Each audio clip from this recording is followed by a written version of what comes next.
You're guardians of the galaxy. Let their blood rain from the sky!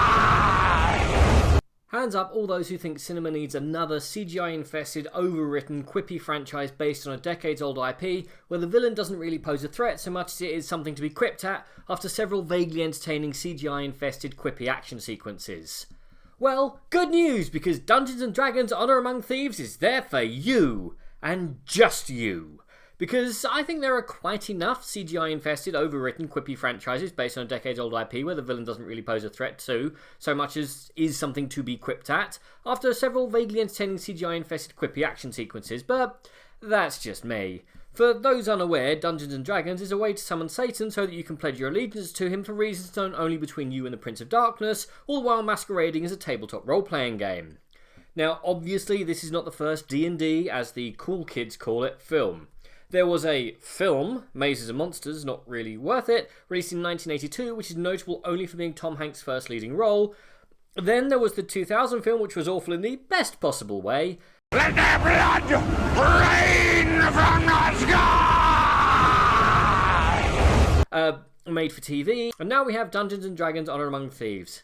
Shouldn't that be amongst? Among just doesn't seem to sit right with me. Anyway, Settlers of Catan isn't based in any of those films, and since I've never played the games, I can only tell you that, it's fine.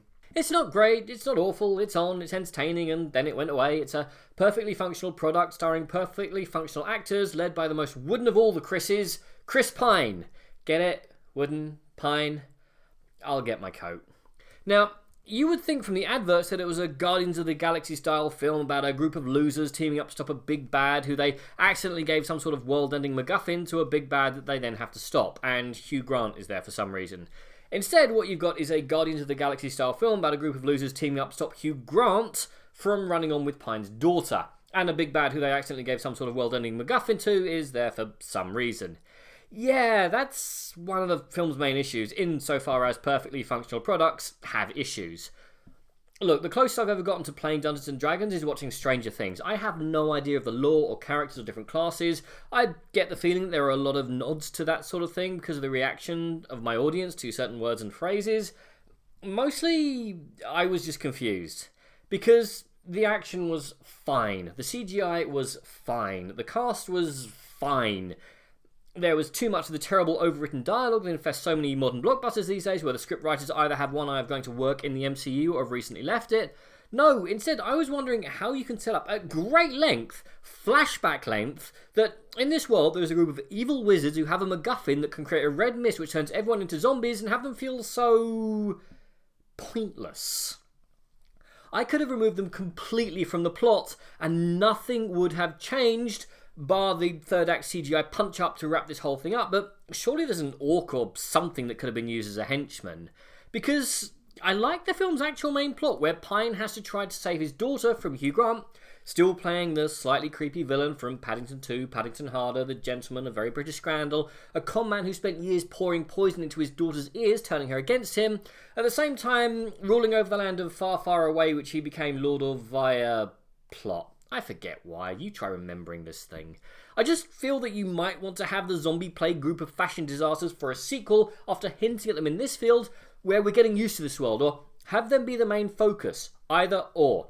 Either you have the world-ending plot or the intimate family plot. Pick a lane.